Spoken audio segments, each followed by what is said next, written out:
జై శ్రీమన్నారాయణ.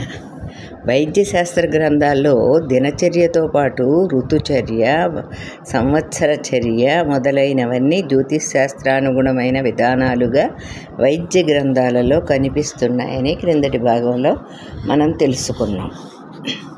భారతీయంలో ఉన్న గొప్ప విశేషం అన్ని శాస్త్రాలు మోక్ష లక్ష్యంతోటే పనిచేయటం వల్ల అన్ని శాస్త్ర గ్రంథాల్లోనూ తాత్వికాంశాలు కూడా గోచరిస్తాయి. ఈ దృక్కోణంలో వైద్యునికి జ్యోతిష, ధర్మశాస్త్ర, తత్వశాస్త్ర అంశాల యొక్క ఆవశ్యకత గోచరిస్తుంది.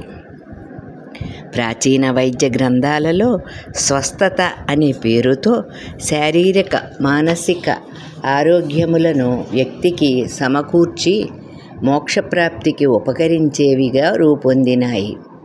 ఈ దృక్కోణంలో ఆయుర్వేద వైద్యునికి జ్యోతిశాస్త్ర సహకారం ఉంటే వైద్యమును విశిష్టముగా చేయగలుగుతాడు.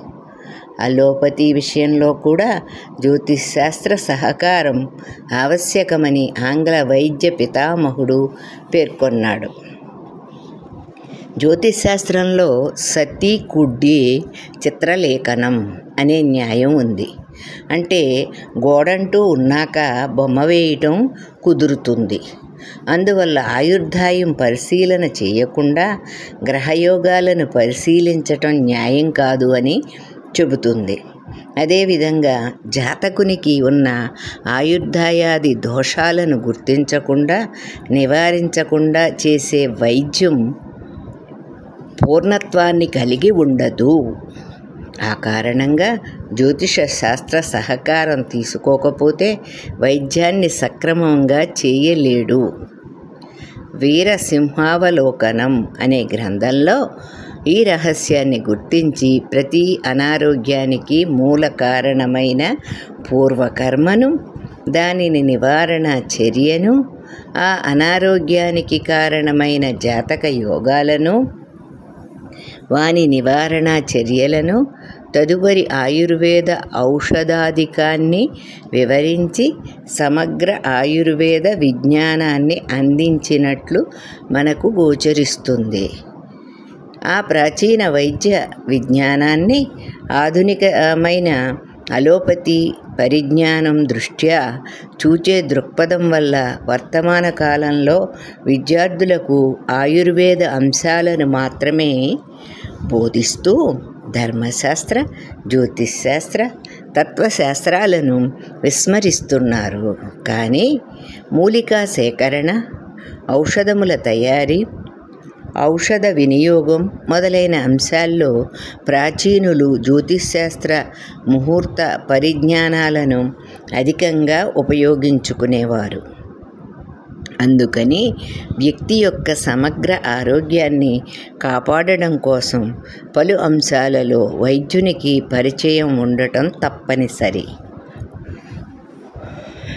విశేషించి ప్రాచీనులు పాషాణ వైద్యం, ఏకమూలికా వైద్యం, బహుమూలికల సమ్మిళితమైన ఔషధీ వైద్యం, రస వైద్యం, శస్త్రచికిత్స, ప్రకృతి వైద్యం లాంటి పలు రంగాల్లో నైపుణ్యం కలవారు మాత్రమే వైద్యం చేయడానికి అర్హులు అని చెప్పారు. కారణం ఏమిటంటే ప్రతి వైద్య విధానానికి కొన్ని పరిమితులు ఉంటాయి. కొన్ని ప్రత్యేక అనారోగ్యాదులకు అన్ని వైద్య రంగాల్లోనూ నివారణా చర్యలు దొరకటం కష్టం. కొన్ని ప్రత్యేకమైన వైద్య విధానాల్లోనే వానికి నివారణా విధానాలుంటాయి. ఈ స్థితిని అంగీకరించగలవాడుగా వైద్యుడుండాలి. కొన్ని సందర్భాల్లో ఏకమూలికా వైద్యం ఎక్కువ సత్ఫలితాన్ని ఇవ్వవచ్చు. మరికొన్ని స్థాయిలలో బహుమూలికా వైద్యమే సత్ఫలితాన్ని ఇవ్వవచ్చు. వర్తమాన కాలంలో కొన్ని ప్రత్యేక పరిస్థితులలో హోమియో వైద్యం, మరికొన్ని ప్రత్యేక పరిస్థితులలో యునాని, అలోపతి వంటివి శీఘ్రంగా శుభ ఫలితాలనిచ్చే అవకాశాన్ని కలిగి ఉన్నాయి. ఆ దృక్కోణంలో ఒక వైద్యశాలలో అన్ని రకాల వైద్యాలు అందుబాటులో ఉంటే రోగి త్వరితంగా స్వస్థతను పొందే అవకాశం ఉంది. ఈ వైద్యం వల్ల తగ్గిందా, ఆ వైద్యం వల్ల తగ్గిందా అనే దురభిమానాల జోలికి వెళ్లకుండా ఆ రోగి యొక్క డబ్బుతోనే మనమంతా బతుకుతున్నాం అనే రహస్యాన్ని బహిరంగంగా ఆమోదించగలుగుతూ అతని శ్రేయస్సుకి ఉపకరించేలా వైద్యం సాగాలంటే ఆధునిక వైద్యునికి అన్ని రంగాల వైద్య విధానాలతోనూ పరిచయం, జ్యోతిష ధర్మశాస్త్ర పరిచయం ఆవశ్యకమే అని అంగీకరించక తప్పదు. సుశీలారాణి, రామానుజదాస్.